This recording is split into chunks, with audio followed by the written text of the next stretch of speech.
Bienvenue dans Les Voix Authentiques, le podcast des voix qui réveille ce qui sommeille en toi.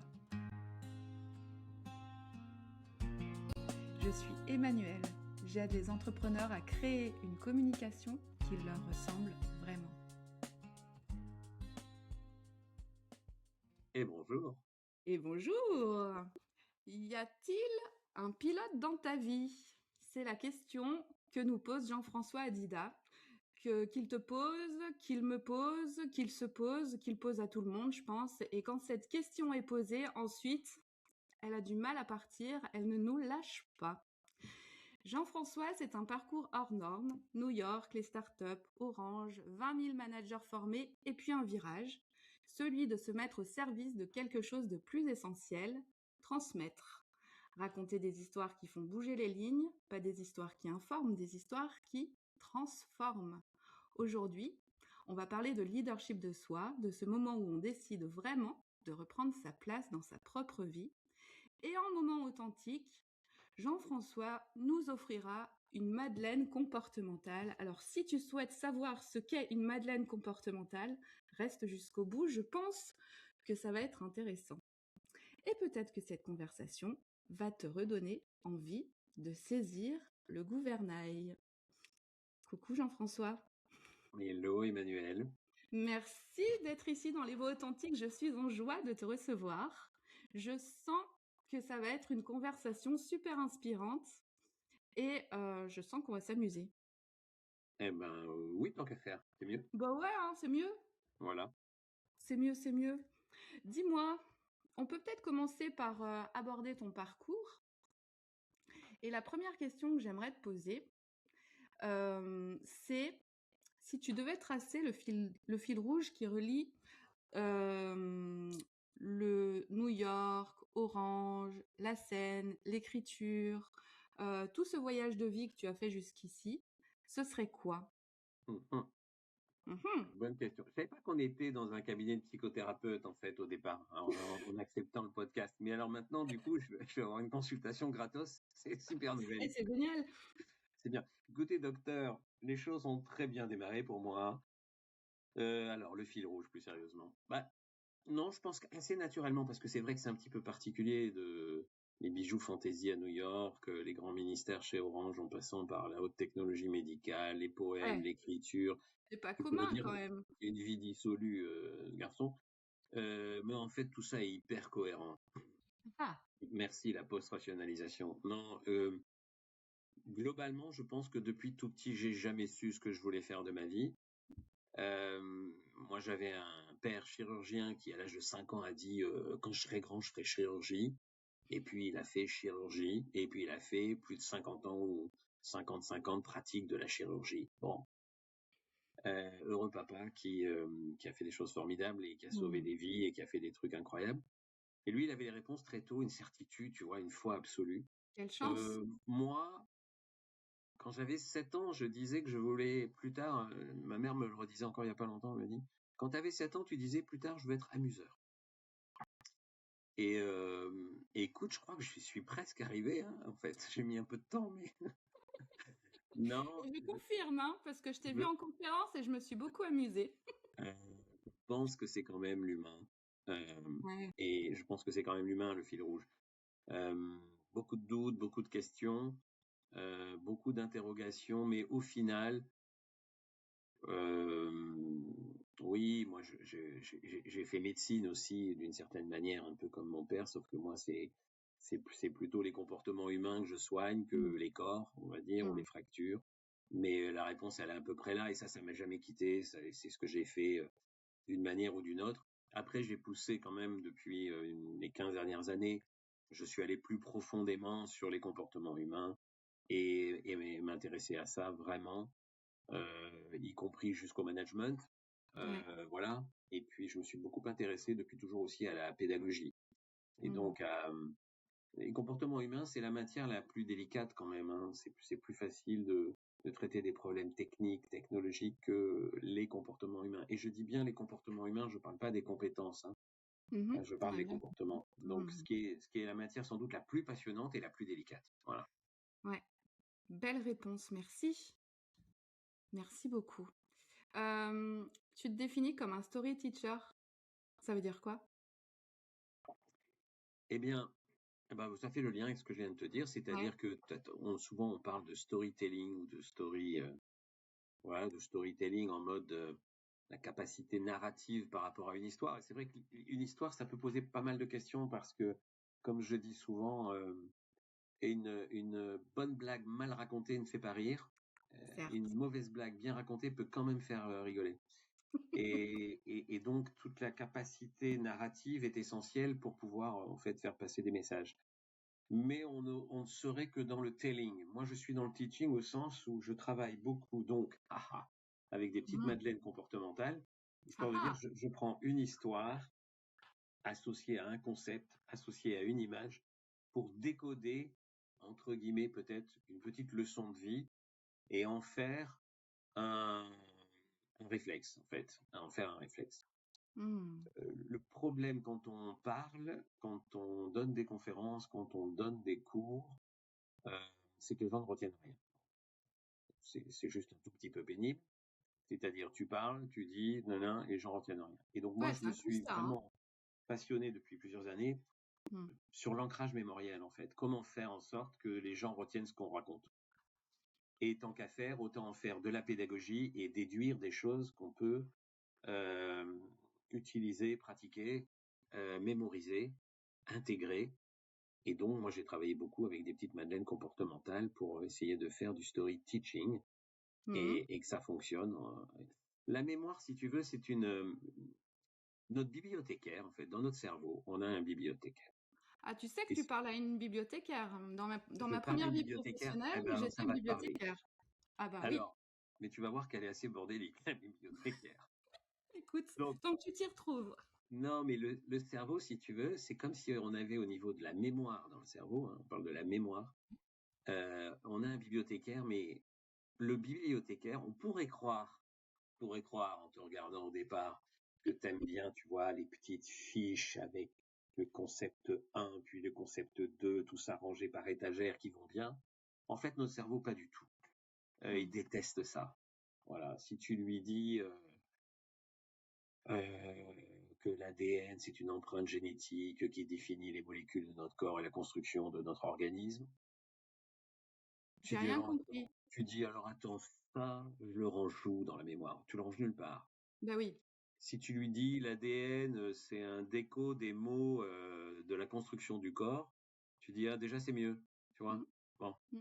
Et en fait, notre cerveau, lui, il aime en fait les associations, il aime les images, il aime les choses simples. Donc tout ce qui est concept, tout ce qui est abstrait, tout ce qui est théorique, il sait pas où ranger ce bordel. Il sait pas. Donc il mémorise pas. Donc il range mal, donc il mémorise pas. Donc quand tu veux le retrouver, tu le retrouves pas. Ok, bah tu me rassures parce qu'il y a nombre Voilà. de fois où je me souviens de rien et où je Mhm. m'inquiète. Mais en fait, c'est normal parce que j'ai pas d'étagère pour le ranger. C'est ça. C'est que en fin de compte, la personne qui t'a parlé n'a pas fait l'effort en amont d'être pédagogique pour que toi, auditrice, tu puisses bien mémoriser, retrouver, ranger et retrouver cette information. En fait, c'est D'accord. ça qui se passe. Donc, Hmm. entre faire une grande phrase théorique sur un machin ou une histoire associée à une image, associée à une émotion qui fait que on va travailler et sur cerveau gauche et cerveau droit pour se donner beaucoup plus de chances de pouvoir l'ancrer, Ouais. c'est une chose. Puis après, il y a un deuxième souci avec la mémoire, c'est le stress. Ah ça. C'est le stress. Donc, par exemple, j'arrive, on se croise dans la rue, on s'est pas vu depuis un moment, tu arrives vers moi et tu me dis, ah, bonjour Jean-François, ça me fait plaisir de te voir. Et moi, je me dis, putain, comment elle s'appelle, bordel. Et là, j'ai Sarah, Caroline, Julie. Je dis, attends, il y a un I dans son prénom. Ah non, non, il y a un L. Et en fait, je stresse, je trouve pas. Et donc moi, comme un bœuf évidemment, je ne peux pas te renvoyer le bonjour Emmanuel. Et donc je vais te dire, bonjour, mais ça me fait trop plaisir aussi.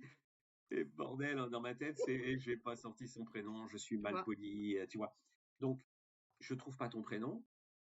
Je vais vaguement discuter avec toi, mais mon cerveau, en fait, en arrière-tâche de fond, il est en train de te dire comment elle s'appelle, comment elle s'appelle. Alors, plus je stresse, plus je suis bête. Alors, du coup, ça dit, Attends, Isabelle, Nathalie, Caroline, tous les prénoms les plus standards de base qui n'ont aucun rapport avec toi. C'est Mmh. juste parce que c'est des prénoms qui viennent facilement Ils dans viennent la comme mémoire ça. alors il te faut quoi? Il te faut quoi? Il sort n'importe quoi du coup, tu vois? Ouais, Et je trouve pas. Bon. Et puis évidemment, tu me dis, ben voilà, et puis tu me fais un petit bisou, tu me dis au revoir Jean-François, et moi je te dis au revoir, ça m'a fait trop plaisir aussi, à bientôt. Voilà, tu t'en vas. Je me retourne, je reprends ma marche, je fais 10 mètres, et au ouais, bout de 10 mètres, il y a mon bibliothécaire qui dit, c'était Emmanuel. Pourquoi? Parce qu'il s'est refroidi, parce qu'il s'est calmé, parce que je lui ai foutu la paix, et que sous pression, il n'y a rien qui sort, et dès qu'il se détend, il dit, ah mais ça y est, c'était Emmanuel. Ça t'est ouais. déjà arrivé un truc comme ça? Ah bah oui, Voilà. et pas Et qu'une ça, fois. c'est, et donc, notre cerveau, voilà, il a deux soucis. Il a un bibliothécaire qui sait pas ranger les trucs quand c'est trop abstrait, pas associé, évidemment, et ce qui marque, c'est les émotions. Donc, si t'as Mmh. pas une histoire chargée d'émotions, bah, tu retiens rien. Mmh. Et deux, si en plus c'est sous stress, là, t'es perdu. OK. Voilà. Donc, Et je me suis ça beaucoup arrive intéressé à ça. souvent? Ah oui. Et puis, si Ça tu arrive veux, si bien les gens souvent. peuvent rien retenir de ce qu'on dit, du coup, pourquoi parler? Hein, bon. Exactement, exactement. On parlait d'histoire. Moi, ce que j'aimerais savoir, c'est, si on revient à ton parcours, c'est, est-ce qu'il y a une histoire qui a tout changé pour toi dans ta vie? Celle qui t'a prouvé que ce chemin que tu prenais était bon, en fait. Hmm. Une histoire qui m'a marqué dans ma vie. Ouais. Je sais pas si c'est ça l'origine, mais en tout cas, ça a été une des manifestations. Un Mhm, jour, j'ai donné une conférence, il y a à peu près 10 ans, euh, et je racontais pas mal de petites bêtises, mais depuis que je donne des conférences, moi, j'ai la faiblesse de croire en me disant, je me dis, en fait, une histoire, ça peut changer une vie, oui.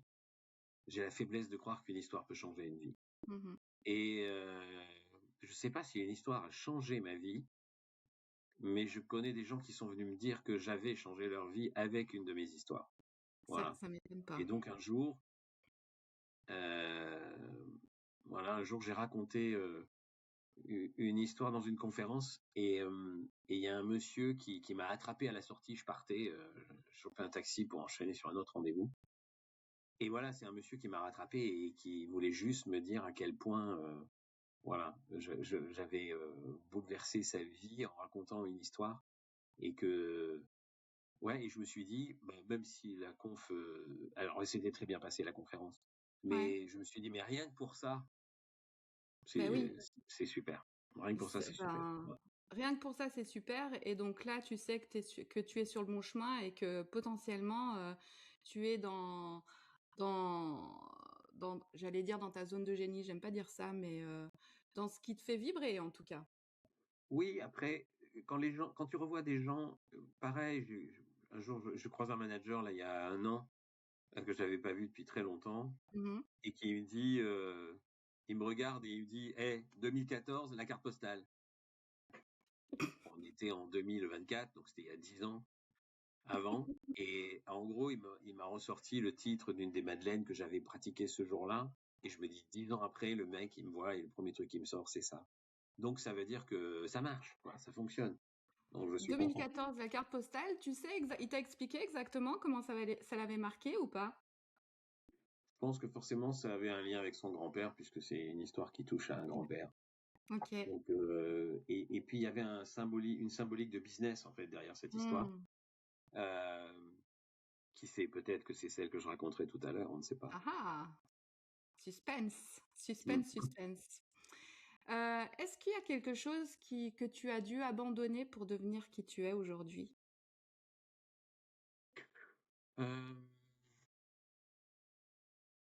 En fait, quand j'ai démarré ma carrière aux États-Unis, enfin au départ, je voulais être acteur, moi, en gros, hein, Mhm. Mhm. amuseur, acteur, Amuseur. Ouais. imitateur. Je savais pas trop quand j'étais gamin. Mhm. Et mes parents m'ont dit de manière très classique, hein, fais des études, obtiens ton diplôme, après tu feras ce que tu Et puis voudras. tu verras après. Oui, c'est ça. Bon, ben, n'empêche que je l'ai fait du coup. Ouais. Euh, à 25 ans, j'étais un homme d'affaires à New York, je dirigeais mon entreprise, j'avais ma petite voiture de fonction, ma petite carte American Express de mes frais de restaurant remboursés tous les mois. J'étais voilà le petit Frenchie à New York qui avait réussi et qui menait sa vie de jeune homme d'affaires. Et j'ai tout envoyé péter du jour au lendemain, quoi. Et j'ai décidé de devenir poète, quoi. Voilà. Donc j'ai dit maintenant, j'arrête tout ça. Je ne fais plus qu'écrire des poèmes sur l'homme avec un Ok. grand H. Voilà. Qu'est-ce qui Et a fait le switch? le switch, Ouais. C'est quoi qui euh, l'a provoqué? en plein de choses. Un, je suis rentré en France. Deux, j'ai eu des soucis de santé. Trois, dans l'entreprise dans laquelle je travaillais, ça devenait compliqué. Tout ça, c'est un peu cumulé. Au final, j'ai dit bon, allez, hop, clac. Donc j'ai enlevé le costume, la cravate, et puis je suis passé en mode plutôt t-shirt et barbe. Et puis surtout, je suis rentré en mode observer l'homme et la femme et écrire des choses sur eux. Business model très délicat, hein. 2000 livres de poésie vendus en France par an, 1800 de poètes morts. Donc, c'était sûr que D'ac- j'allais pas bien gagner ma vie, quoi. D'ailleurs, c'est Ouais. exactement ce qui s'est passé. Donc quoi, Mais t'as abandonné ta sécurité financière, c'est ça? oui, en fait, j'ai surfé sur mes économies new-yorkaises pour Hmm. transformer tout ce temps que j'avais devant moi d'avance en écriture. Hmm. Et donc, j'ai écrit. Voilà. Y a J'ai pas de beaucoup regret. écrit. Aucun, au contraire. D'ailleurs, toute Ouais. la carrière que j'ai faite derrière, notamment chez Orange, j'ai été recruté chez Orange grâce à un de mes poèmes, hein, pour te dire. Donc, tu vois, comme quoi l'histoire était logique. Et qu'est-ce que tu lui dirais à cet homme de 25 ans qui justement réussit à New York aujourd'hui, si tu avais à le rencontrer? Hmm, je sais pas ce que je lui dirais. Oh, je lui dirais, je lui parle au présent ou je lui parle au passé? C'est toi qui vois? Moi, j'ai dit, t'as bien profité de la vie et t'as bien fait, hein. Et puis, tout ça t'a amené là où tu es aujourd'hui. Donc, tout ça, ça a nourri de manière chaotique, incohérente et superbe ma vie. Hmm. Là, tu parles. Euh, Ouais, vas-y. je suis pas un homme de regret. Hmm. Je crois pas. Et T'es un homme encore, d'apprentissage. oui, voilà, plus. Ouais. Euh, oui, j'ai pas, ouais, si j'ai des regrets, c'est dans le sport, Ah? sur des gens que je suis ou que je supporte, tu vois, en tant que Ah oui, fan. oui, je vois. Ok, Là, je peux bon. avoir des regrets. Là, je peux Bon, avoir des donc, regrets. La c'est finale de gérable. McEnroe en 84 à Roland-Garros, Ah. ça, c'est un regret. Ça, c'est un regret. Ouais, mais ça, c'est gérable comme regret. Ah, non, Ah, la demi-finale de Coupe du Monde aussi en 82, c'est un regret. Ouais, ouais, non, ça, c'est des trucs, oui, on s'en plus souvient. délicats. Ouais, je suis plus sensible à ça qu'à C'est fou, ça. ma propre vie, ouais. Ouais. Et je pense qu'en fait, c'était plus sensible à ça qu'à ta propre vie, parce que finalement, dans ta propre vie, comme tu nous le dis, t'as pas de regrets. Alors Donc ça peut-être, dépend ouais, pas. peut-être. Ou alors c'est que je sursublime un truc, mais bref. Ouais. Non, non, en tout cas, il y a une projection sur des personnages que je peux trouver Hmm. attachants ou auxquels, en tout cas, je m'identifie comme des héros. Voilà. Mhm. T'en as Mm. un héros? C'est quoi? Qui est ton héros préféré? Alors moi, je suis un fou de tennis, donc Ah, tous mes héros sont dans le tennis. Non, j'en ai pas que dans le tennis. Allez, je vais en citer trois. vas-y. Euh, John McEnroe, Cyrano de Bergerac, donc lui il joue pas au tennis, hein, pour ceux qui ne Non, suivraient pas. je crois pas, non. Voilà. Et Raphaël Nadal. Voilà. Ok. Tu peux nous dire pour chacun de tes trois héros ce qui te plaît le plus chez lui euh, Ah au ouais, niveau humain? ouais, alors John McEnroe, John McEnroe, il croyait, et je l'ai su qu'après, avec beaucoup de temps et d'années de recul, parce que sans Mhm. doute moi aussi je pensais la même chose, il croyait qu'il pouvait atteindre la perfection. Ah. Et donc il était d'autant plus colérique qu'il s'énervait sur le court, il râlait, il gueulait en fait, quand il ratait. Voilà, il visait toujours la perfection. Donc c'était pas contre l'adversaire, c'était contre lui-même en fait. Contre lui. Et il croyait que la perfection existait. Je pense qu'il a quasiment atteinte en 1984 en finale de Wimbledon. Il a laminé Jimmy Connors en finale, du genre 6-1, 6-2, 6-0. Mhm. Et c'est un record qui sera jamais battu, je pense, dans l'histoire du tennis. Il a fait une finale qui a duré 1h30, 1h40 de jeu. Il a fait deux fautes. 2 fautes dans toute la partie en finale de Grand Chelem. Donc avant qu'un joueur de tennis gagne une finale de Grand Chelem en faisant 2 fautes pendant tout le match, je pense que ça se reverra jamais. Ça, c'est Mac. Et j'aimais sa hargne, j'aimais ses colères, j'aimais sa capacité à, alors qu'il s'énervait, être encore plus percutant derrière. Souvent les joueurs s'énervent et derrière ils jouent très mal. McEnroe, c'est exactement l'inverse. Ouais. Voilà, et j'ai adoré l'opposition avec Björn Borg. J'étais pas du tout fan de Björn Borg, mais j'ai toujours adoré cette opposition entre McEnroe et Borg. J'ai adoré leur duel. Si j'enchaîne, Rafael Nadal, lui, c'est tellement différent. Lui, sa croyance, c'est très différent de McEnroe. C'est pas la perfection n'existe pas. Ça, le pensait. Rafael Nadal, lui, le tue dès le départ. Ouais, Il dit, ça. mais en revanche, on peut toujours progresser. Donc lui, son mantra, c'était le progrès, c'était pas la perfection. Ça fait des choses totalement différentes. Et ça t'amène vers quelqu'un qui est beaucoup plus humble, qui est toujours prêt à apprendre des défaites, à progresser, à jamais surestimer son adversaire. Et après, Rafael Nadal, il a un truc incroyable. Au-delà de... Au départ, on disait c'est un gros bourrin, c'est un mec qui livre du fond du cours. Alors qu'en fait, il a une main incroyable, qu'il a fait évoluer son jeu comme tellement plus qu'un Federer ou qu'un Djokovic. Et quand il a gagné 14 fois Roland-Garros quand même, j'ai fait une petite madeleine d'ailleurs dans mon livre Y a-t-il un pilote dans la vie, j'ai fait une petite madeleine sur lui, sur la volonté en fait. Et parce que comment tu fais pour faire un truc pareil? C'est juste incroyable. Et en fait, je pense qu'il est arrivé avec la même volonté chaque année. La première année, il est arrivé, il a dit je veux gagner Roland-Garros. Bon. Et il a gagné Roland-Garros. Bon, très bien. C'est déjà un immense exploit pour tellement peu de joueurs qui l'ont fait dans leur carrière, dans l'histoire. Mais bref. Et la deuxième fois, quand il arrive, en fait, il se dit pas je veux gagner Roland-Garros une deuxième fois, en fait. Ouais. Et il s'est jamais dit à 18 ans, je voudrais gagner Roland-Garros 14 fois. Ouais. Il y serait jamais arrivé d'ailleurs s'il s'était dit ça. Mais la deuxième fois, quand il arrive, en 2006, et il a dit je veux gagner Roland-Garros. Avec autant de force, autant d'envie, autant de volonté que l'année d'avant, comme si elle n'avait pas existé, en fait. Et il a juste fait ça 14 fois d'affilée, quoi. Quasiment. C'est ça le secret pour toi? Je pense que, en fait, la leçon de ça, c'est la puissance de la volonté, en fait, qui surpasse tout le reste. C'est Leibovitz qui en parlait très très bien, et en fait, c'est je veux ce que je peux. Voilà. C'est je veux ce que je peux. Et c'est ce qu'il a réussi à faire de manière absolument incroyable. Alors évidemment, il faut un mental d'acier, il faut un minimum de talent, il faut du travail, il faut de l'humilité, il faut de l'abnégation, il faut un peu de chance aussi, mais quand même, tu gagnes pas 14 fois Roland-Garros par chance. Ça, c'est juste pas possible. Donc, sûr. comment tu as cette capacité à pouvoir faire ça, c'est quand même très, très intéressant. Voilà. Et puis, pour pas être trop long. Cyrano. Et puis alors Cyrano, Cyrano, c'est le panache. Cyrano, c'est le panache. Cyrano, c'est l'amour. C'est l'amour d'une femme. C'est la poésie. C'est juste fantastique. Voilà. C'est juste fantastique. Cyrano de Bergerac, t'as tout. T'as le secret, t'as l'amour. T'as la poésie, t'as le combat, t'as le panache, t'as des choses absolument extraordinaires dans ce personnage que je trouve tellement attachant. Hein?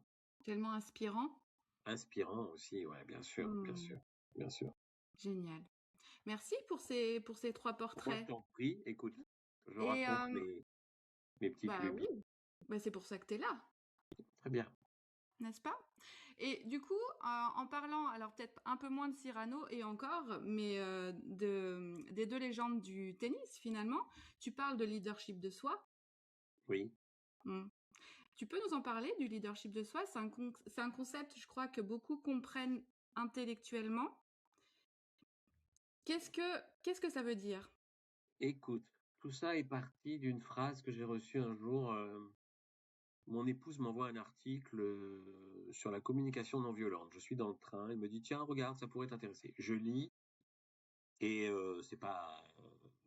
c'est intéressant, c'est pas inintéressant, mais surtout à l'intérieur de ce que je lis, je tombe sur une phrase de Nelson Mandela que je ne connaissais pas. Ok.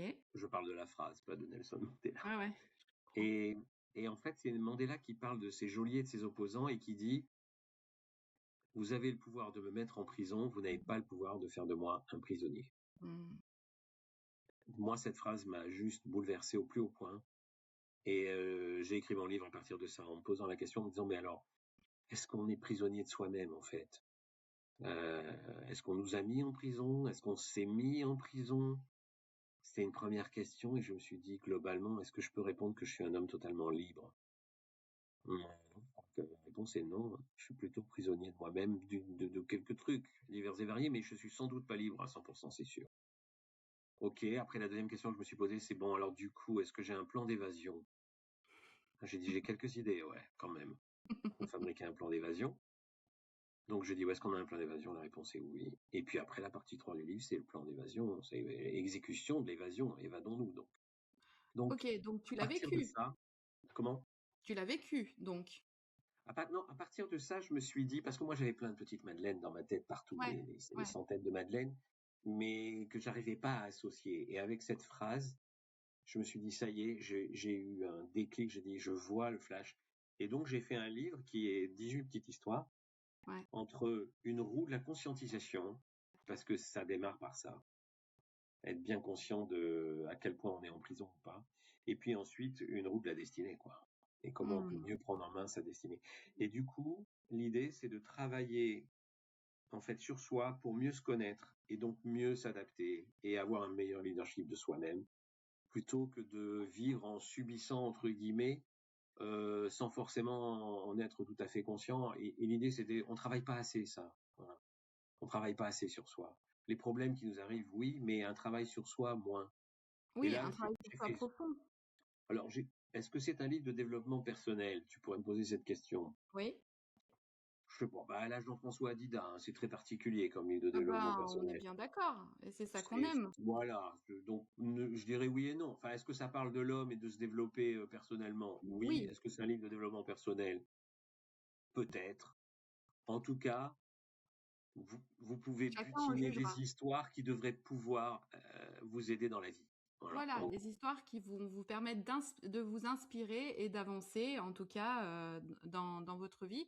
Et justement, par rapport à ce leadership de soi et tout ce que tu viens de nous dire, est-ce que cette prison dont tu nous parles et cette liberté qu'on pense avoir, ça serait pas la plus grande illusion que les gens ont d'eux-mêmes, en fait, cette liberté? Le souci, si tu veux, très bonne question.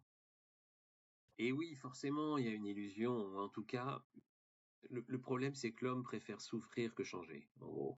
Ouais, Donc, de manière consciente ou inconsciente. Du coup, ça complique le bazar. ça complique bien, ouais. Euh, donc, est-ce qu'on est bercé d'illusions? Mais on pourrait se répondre que tout est illusion. Tu regardes les physiciens, les plus grands physiciens du monde qui ont bossé dans les années 20, 1920, 1940, on va dire. Euh, Ils ont essayé de définir la réalité. Mm. Ils ont essayé de définir ça et c'est tellement compliqué, hein. Et entre tu prends la physique classique et la physique quantique, pour prendre que deux exemples, mon Dieu. Donc très très compliqué de pouvoir se dire je ne me berce pas d'illusions, je suis dans le réel avec une perception tout à fait lucide de la réalité. Mais il n'empêche que travailler quand même sur soi pour avoir une meilleure prise de conscience d'un certain nombre de mécanismes divers et variés, ça ne peut que t'aider à avoir quand même une meilleure Mm. maîtrise, lucidité, humilité, anticipation, hauteur de vue sur tout ce que tu peux être amené à vivre dans Mm. ta vie. On va Mm. dire ça comme ça. Ouais, c'est ça. Le but, c'est de prendre de la hauteur et de changer d'angle de vue, finalement. Alors prendre de la hauteur et quand même de dire au bibliothécaire, ça, regarde, c'est assez pratique à ranger. Et du coup, tu pourrais t'en resservir de ce truc parce que tu sais que tu vas le retrouver. Ouais, c'est ça. Voilà. Et C'est oui, ça. Ben oui, quand même. bien sûr. Et tout à l'heure, tu nous parlais de ton plan d'action d'évasion, justement. Ah oui, Tu peux nous en oui. dire plus de ce plan d'action pour inspirer justement les Bah, le plan auditeurs d'évasion, et moi-même d'ailleurs? c'est aussi des petites madeleines comportementales, mais qui sont en conséquence des premières, pour se dire qu'est-ce qu'on peut essayer de faire. Ben oui. Qu'est-ce qu'on peut avoir comme clé à se mettre sous la main qui peuvent nous aider. Typiquement, si tu prends la Madeleine sur Rafa qui parle de je veux ce que je peux, Mhm. évidemment, c'est toute une logique par rapport à ça. Tu sais, c'est tout le match en fait entre le savoir, le pouvoir et le vouloir. Et donc, je me suis amusé à faire toutes les combinatoires. Ouais. Donc, tu prends je sais, je peux et je Mhm. veux. Mhm. Et puis tu prends l'inverse, tu prends je sais pas, je peux pas, je veux pas. Bon, et en fait, avec ces 3 fois oui et ces 3 fois non, ça fait 8 combinatoires, en gros. Il y a, alors je vais pas toutes te les faire, mais il y a le je Mhm. sais, je peux, je veux pas, et ainsi de suite. Ouais. Et je les ai toutes faites. Et au final, c'est je veux ce que je peux qui finit par l'emporter sur la meilleure prise en main potentiellement de, de, de ta destinée. Voilà. Et tout se résume pas. C'est comme un peu si tu es en haut d'un pont pour faire un saut à l'élastique. Je veux faire du saut à l'élastique. Je peux faire du saut à l'élastique. Je suis là. Je sais pas en faire. Ou alors je sais en faire. Tu vois. Et toutes ces combinatoires, au bout d'un moment, au final, la volonté prime. La volonté prime. Même sur l'imagination. Ok. C'est un truc de fou. La volonté. T'as un exemple, toi, dans ta vie, d'expérience du je veux ce que je peux? Euh, oui, je pense que la plupart des choses. Oui, moi, je suis monté je suis monté sur scène à 49 ans. Pour devenir conférencier. Donc, je pense que je l'ai pratiqué, le je veux ce que je peux. Mhm. Euh, et il y a eu tout un chemin. Alors après, on est plus ou moins rapide, Ouais. on est plus ou moins, mais au moins, je peux dire, oui, mais je l'ai fait.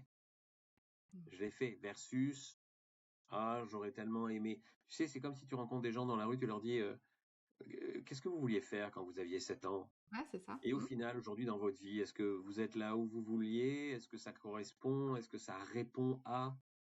Ou pas? Ou pas? Ou pas.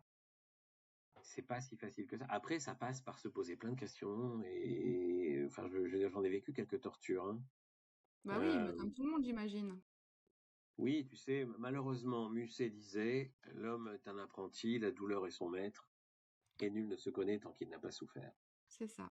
Et c'est quand même assez vrai, il Et me c'est semble, assez hein, vrai. sans être, Je je suis rejoins. plutôt un tempérament optimiste et positif, mais quand même, il y a un peu de ça, il y a un peu de ça. Mhm. Ok. Donc, oui, voilà, je pourrais citer ça comme exemple, mais euh, pourrais te dire la même chose avec mon livre. J'ai passé 20 ans avant de pouvoir réussir à écrire mon livre. Euh, j'ai mis 20 ans de ma vie et une petite vingtaine d'histoires qui maintenant se lisent en 2 heures. Il est Euh, super, ton livre, hein. tu l'as lu? Oui, je l'ai lu. Bien sûr Ah, que je l'ai lu. mais moi je savais pas. Ah, mais Eh ben merci. ouais, Ah, je d'accord. l'ai lu. Ok, ok. Tout à fait. Et Et donc, il est très inspirant. ouais, tu vois, c'est pour le jour, j'ai reçu les exemplaires de mon imprimeur à mon domicile. Euh, Pile le jour de l'anniversaire des 2 ans du décès de mon père, et qui lui aussi, après la chirurgie, a décidé d'écrire.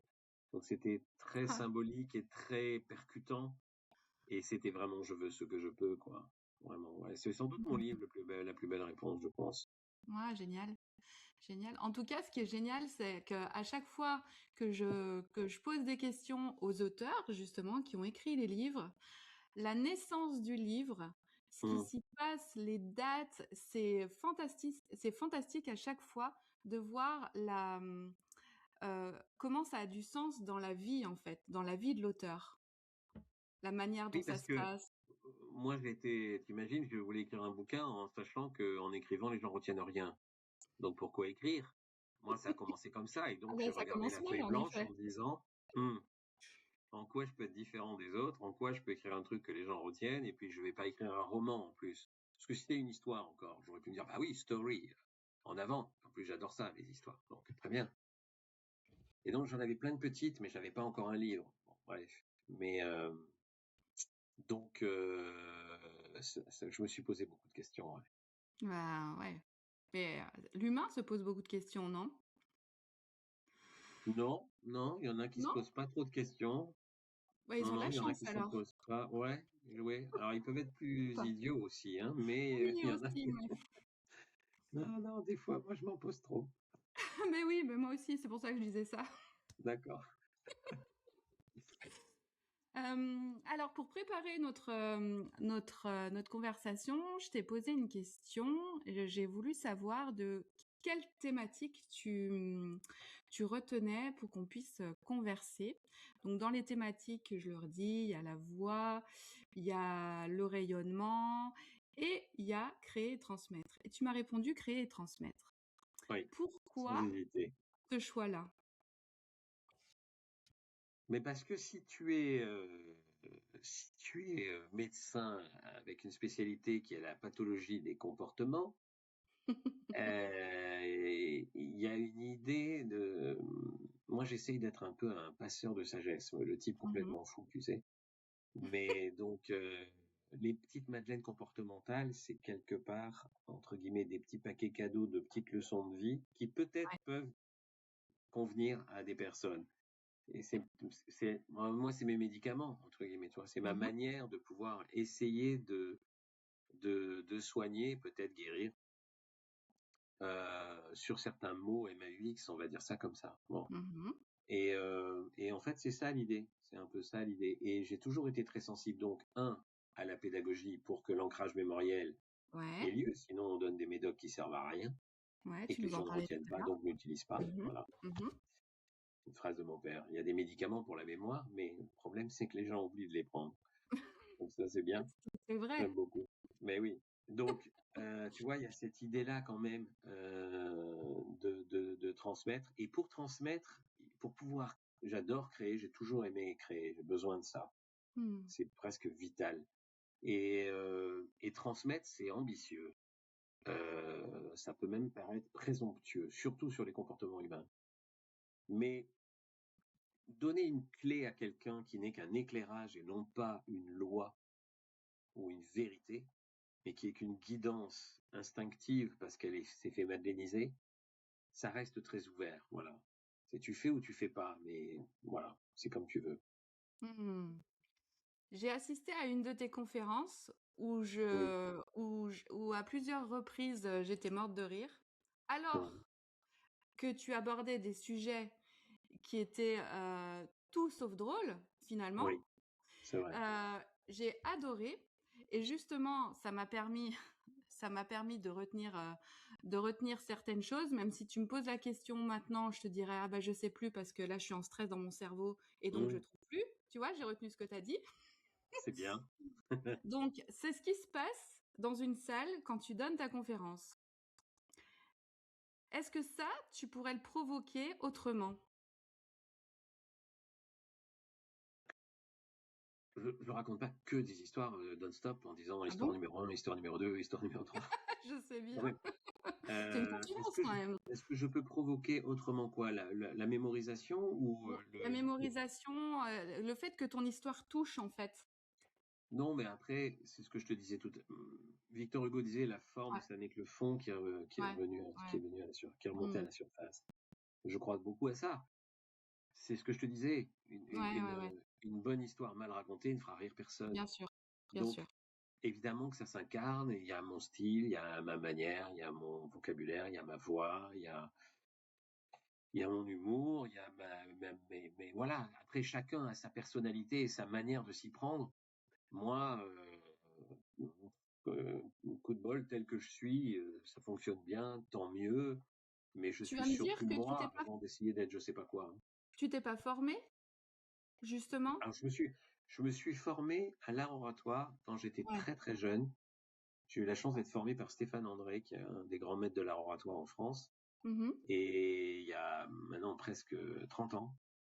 Et je pense que j'étais un jeune bon orateur. Bon. Ouais. Mais je misais tout en me disant, Stéphane André, il m'a appris que c'était le public le héros, que c'était pas moi. Donc quand j'ai appris ça à 28 ans, j'étais super déçu. J'ai dit, mais c'est quoi ce bordel? Attends, c'est moi. Bah, ouais. C'est moi qui suis sur scène, c'est moi qui parle, c'est moi qui ai le micro, la lumière est sur moi. C'est moi le héros, attends. Et on va m'écouter et je vais raconter des trucs, ça va être chouette. Et là, il me dit, bah, bon, t'as tout faux, t'effaces tout, tu recommences. C'est le public, c'est lui le héros, c'est pas toi. Non, sans déconner. Et du coup, ça m'a énormément aidé et puis évidemment après le travail sur le regard, le dos, la voix et tout ça, le rendez-vous comme il l'appelle, mais globalement, c'est essentiel de pouvoir travailler ça. J'étais assez bon en art oratoire, j'adorais la prise de parole en public, et j'ai décidé de le travailler avec passion, avec envie et avec humilité, et voilà. Et puis ensuite, après, j'ai à ma manière, évidemment, avec Ouais, mon style, à moi, ouais, voilà. ouais, ouais. Parler en public, c'est quelque chose qui fait peur à beaucoup, beaucoup de monde, Ouais. dont moi, d'ailleurs. Qu'est-ce que tu Je pourrais fais du nous donner? coaching, tu sais. Ouais, ben voilà, mais je sais que tu fais du coaching, mais t'inquiète que j'y ai pensé. Qu'est-ce que tu pourrais nous donner comme clé justement pour nous aider à aller au-delà de cette peur-là? Ah, très simple. Enfin, Hmm, très simple. Une première clé qui me vient de manière assez évidente. ouais. La plupart des gens qui viennent sur scène, en fait, moi j'adore ça. Et ça m'excite plus que l'inverse. Mais effectivement, tu as un grand nombre de personnes qui arrivent sur scène et qui vont avoir peur, trembler, Oublier. bégayer, réfléchir à ce qu'ils doivent dire plutôt que de dire ce qu'ils ont à dire, Aïe. etc., etc., etc. Quand la grande pathologie de ça, c'est l'ego. Hmm, C'est-à-dire que si tu arrives sur scène et que, imagine en plus, il y a des membres de ta famille qui soient là, on va dire qu'il y a 300 personnes en face de toi et tu viens parler d'un sujet que tu maîtrises totalement. Imagine comment bien ranger sa bibliothèque. Hein. Si tu connais ton sujet, aucun hmm. problème, tu es une experte du truc, donc t'as pas un problème de connaissance ou de légitimité. Hein. On va mettre ça de côté, parce que ça peut être le cas des Ouais, fois. ouais, bien sûr. Ça rajoute. Mais là, imaginons, mais non, tu es la méga Hmm, expert du hmm, sujet, tu viens, 300 personnes, daga, daga, daga, daga, daga. hmm. Bonjour à tous et tout, machin. Bon. En fin de compte, moi, ce que je dis à mes élèves, c'est la chose suivante, c'est que il y a la personne et le personnage. Hey. Tous les gens qui tremblent sont centrés sur la personne.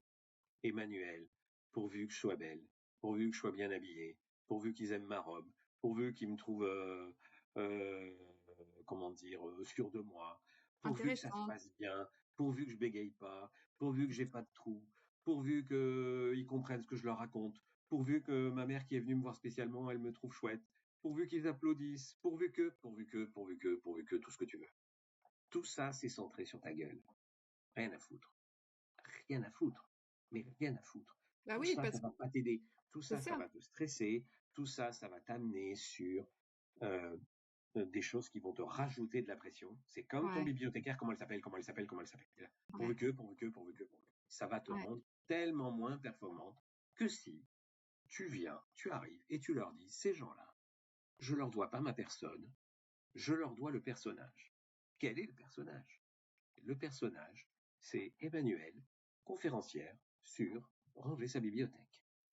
Et donc, pour te le dire autrement, c'est une ancienne actrice française célèbre qui s'appelait Jeanne Moreau. Euh, Quand elle jouait la Reine Margot et qu'elle arrivait au théâtre, Hmm, elle se disait pas pourvu que je sois une super Jeanne Moreau, pourvu que je c'est ça. sois une belle actrice, pourvu que les gens m'aiment, pourvu que les gens m'applaudissent. Elle disait pourvu que je sois une super Reine Margot. Parce que qu'est-ce qu'elle doit aux gens? Une super Reine Margot, pas une super Jeanne Moreau. Tu vois la différence? Je vois la Donc tu leur différence. dois pas une super Emmanuel, tu leur dois juste une super conférencière. Ouais.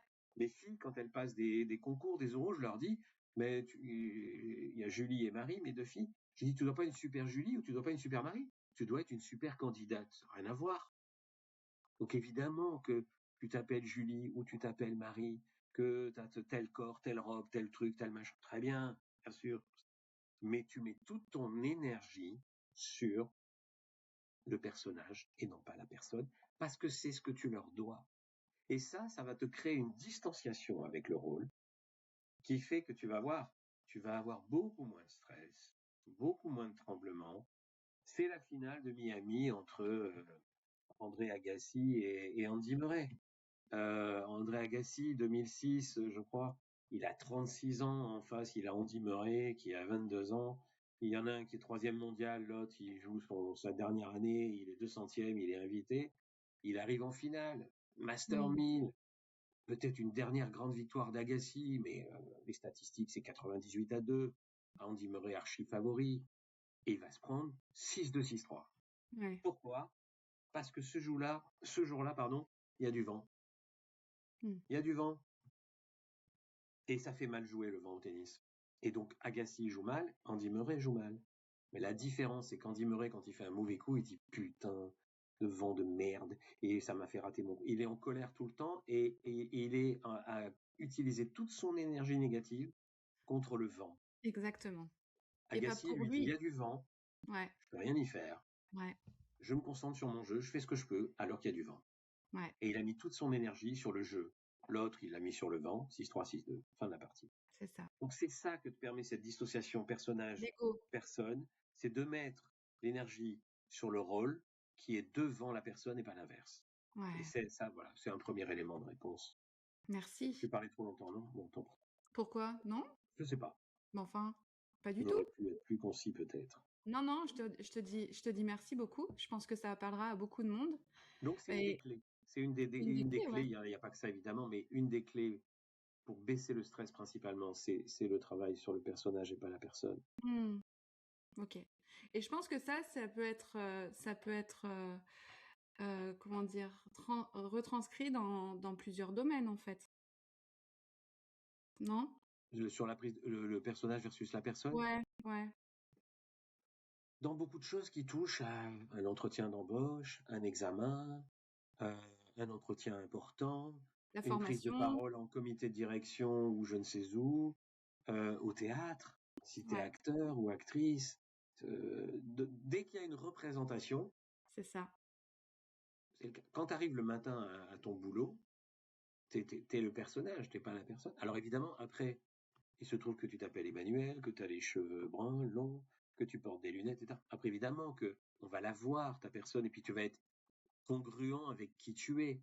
Mm. Mais ce travail Oui, oui. mental-là, il te permet de créer une distanciation qui va te libérer des nuisances au quotidien omniprésentes de ton ego. Mm, mm. Ouais. Entre soit clair versus soit belle. Mm. Entre exprime bien ce que tu veux dire versus pourvu qu'ils m'applaudissent. Tu vois la différence? Ah ouais, je vois bien la différence, en effet. Je vois très bien la différence. Et avant de passer à cette petite Madeleine Hum.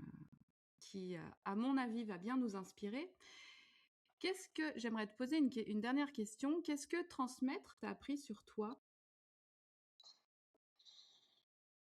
Ouais, que ça se passe pas souvent comme prévu cette affaire. Très bon. Ouais. Non, mais à une époque, quand je dirigeais Orange Campus, l'université d'entreprise d'Orange, j'avais des jeunes collaborateurs que je recrutais et parfois des plus âgés, peu importe. Mhm. Mais il y en a plusieurs qui sont arrivés et qui m'ont dit, moi je viens là parce que je veux transmettre. Et ma réponse était toujours, on n'a rien à transmettre. Et donc ça peut paraître paradoxal ce que je te dis, mais je le pense. C'est qu'on n'a rien à transmettre. C'est-à-dire il y a donné et on prend ou pas, quoi. C'est pas pareil. Moi, je peux pas dire que je fais des madeleines comportementales parce que je transmets aux gens toute mon expérience, toute ma sagesse, tout mon vieil âge, tout ce que tu veux. Non. Non, en fait, il y a un travail amont pédagogique, peut-être une petite leçon de vie potentielle, X, et on l'offre. Elle a le mérite d'être prête à l'emploi, packagée, etc. Mais tu prends ou tu prends pas. Ouais, Et ça appartient à à l'autre. chacun, bien sûr. Ça appartient à Ça appartient à chacun. l'autre. Ouais. Et tu peux avoir créé les conditions pour, et Mm. ensuite veremos. Mais tu ne peux pas transmettre, c'est rarement du push. Mm. C'est beaucoup plus du pull presque, si je prends la formule anglaise. Et c'est presque, il y a un côté, dans la transmission, il y a un côté Cendrillon, tu vois. Il y a, si Carole m'entend, elle va sourire. Mais une, une connaissance commune. Euh, il y a le côté, tu vois Cendrillon, quoi. Je suis super mignonne, super jolie, super robe. Ouais. Ouais. Puis elle laisse une chaussure et elle s'en va, quoi. Et en fait, ce qu'elle fait, c'est qu'elle suscite les regrets. On a d'autant plus envie de la revoir qu'elle est plus là. Et il faut un peu ça dans la transmission. C'est peut-être une Madeleine cadeau mais il faut qu'elle ait cette philosophie du Cendrillon. Et ensuite, ce qui est génial, c'est d'en voir la portée et la puissance quand tu l'utilises et que tu la pratiques, par exemple. Ouais, Voilà. ok. Alors, Donc, par cette Madeleine exemple, cadeau, on reprend oui, notre histoire de personnages et de personnes. Peut-être la vas-y. prochaine fois que tu vas prendre la parole en public, tu vas Ouais, penser à ça. Tu ouais, vas peut-être avoir un peu plus de recul sur la reine Margot versus Jeanne Moreau et que peut-être tu diras, tiens, ça m'a bien aidé. Et du coup, après, tu n'as plus qu'à répliquer et réutiliser. bah, exactement. Mhm. Voilà, Merci, par exemple. par exemple. Et si on en vient à notre Madeleine cadeau, Hum. qu'est-ce Ouais, qu'on, qu'est-ce une qui se Madeleine passe? cadeau. Une Madeleine cadeau. Réfléchis sur quel Une Madeleine sujet. comportementale à la Jean-François Hadida. Allez, on va se faire un petit Lancaster, par exemple. Allez, Lancaster. on En avant t'écoute. pour Lancaster. Lancaster, c'est une histoire vraie déjà, pour démarrer. Et Lancaster, c'est le nom euh, des bombardiers de la Royal Air Force de la Deuxième Guerre mondiale. Donc c'était le bombardier phare de l'armée anglaise et Churchill s'est beaucoup appuyé sur les bombardiers Lancaster pendant la Deuxième Guerre mondiale. Donc le Lancaster, je ne sais plus la capacité exacte, c'est peut-être 8 ou 9 tonnes de bombes qu'il peut balancer. Et il est propulsé par des moteurs Rolls-Royce, je crois que c'est 4 ou 8 moteurs Rolls-Royce. Bref, Mhm. c'est le bombardier le plus puissant de la Deuxième Guerre mondiale. Et on est à la fin de la Deuxième Guerre mondiale, en 1944, et Churchill veut avoir un impact décisif pour vaincre Hitler, et il veut bombarder l'Allemagne, et notamment Berlin, de manière massive. Le problème qu'il a, c'est qu'il a quasiment plus de Lancaster disponible. Il a des Lancaster en rade dans les hangars, à plus savoir qu'en faire. Il en a tellement qu'il a même une image qu'on pourrait visualiser. Il a le schéma du Lancaster avec les statistiques des impacts de balles de tous les Lancaster qui sont en rade, tellement il y en a. Et c'est des points rouges partout. Donc imaginez un petit schéma d'un Lancaster dessiné, voilà, comme un schéma de maquette, mais qui a la varicelle, quoi, avec des points rouges partout. Ah C'est tous oui, les impacts de balles partout. Incroyable. Euh, Encore qu'en même temps que je le dis, tiens, je vais faire ça, ça sera encore plus explicite. allez, vas-y. Donc la faire, je vais aller, le type qui s'est barré pendant l'émission. Ouais. Donc pour tous les auditeurs, Jean-François s'est levé, il est allé chercher quelque chose et il s'est Voilà. rassis. Ah oui, parce qu'on ne verra pas au final, c'est pas une Ah visio. bah, si les personnes écoutent le podcast, Voilà. ils le verront Oui. pas. Donc il faut leur, Ah il oui. faut, il faut Non, leur non. expliquer. Voilà. Voilà l'image. Tu vois Donc la tu nous montres varicelle. un Lancaster. Voilà. Truffé de ballons rouges. Bref. Du coup, ça ralentit l'histoire. Alors, donc, Churchill convoque une sorte de réunion de crise et demande à tous ses ingénieurs anglais, les amis, vous faites comme vous voulez, mais il me faut plus de Lancaster en vol pour pouvoir bombarder l'Allemagne. Donc tous les ingénieurs des labos divers et variés se mettent dans une sorte de war room, c'est le cas de le Mhm. dire, et ils ont 24 heures pour trouver des solutions. Et au bout de 24 heures, ils trouvent des solutions parce que en fait le problème c'est quoi? C'est que pour réparer les Lancaster, en fait, c'est du blindage, c'est de l'acier. Mais en 1944, l'acier, ça vaut plus cher que l'or. Ouais. Ça coûte une blinde, sans mauvais jeu de mots. C'est le cas de le dire. Et c'est ce qui coûte le plus cher. Ils n'ont plus d'argent. Et donc, ils n'arrivent pas à réparer. Et donc, l'idée, c'est comment réparer à moindre coût. Ils trouvent des petites solutions, 5, 6, 7% d'amélioration d'efficacité des coûts de réparation des Lancaster. Pas suffisant. Et puis, il y a un homme un peu particulier. Tu sais, c'est le type un peu fou, avec les cheveux frisés, un peu bizarre, qui travaille à part dans la cave. Il remonte de ses 24 heures de trucs, il dit mais moi j'ai une idée. Et cet homme, il s'appelle Abraham Wald. Hmm. Et il dit moi j'ai une idée, vous voyez, on voit tous les impacts de balles là, des avions. Et lui, il dit la phrase suivante, il dit et si on bouchait pas les trous? Alors là, tous les ingénieurs le regardent, il dit mais toi t'es tellement con que t'as même pas compris la question, quoi, tu vois. Il dit non, non, non, non, non, attendez, j'insiste. Et si on bouchait pas les trous? Il dit parce que en fin de compte, les avions qu'on a dans les hangars et qui sont là, ils sont revenus. Bon, donc ils volent. Donc moi, mon idée, c'est non pas de boucher les trous, mais de renforcer les zones intactes. parce que je déduis que les avions qui ne sont pas revenus sont ceux qui ont été touchés, voilà, à des endroits qui ont été rédhibitoires et ils ne sont pas revenus, versus là, ceux qui sont là ont été touchés, mais ils sont là, donc c'est pas rédhibitoire. Et si on regarde bien le schéma, on s'aperçoit qu'effectivement, la mitrailleuse, les 2 moteurs et l'endroit où il y a le pilote, c'est les endroits où il y a le moins de trous des avions qui sont présents dans les hangars. Et entre renforcer avec une plaque un peu plus fine, mais renforcer la solidité de ces zones névralgiques, versus reboucher tous les trous de tous les avions, ça coûte tellement moins cher. Et voilà comment Abraham Wald a réussi à penser autrement. La capacité à penser autrement. Donc, dans la vie, pendant la crise Covid, par exemple, la question a été pour beaucoup d'entreprises de se poser la question, on bouche les trous ou on bouche pas les trous?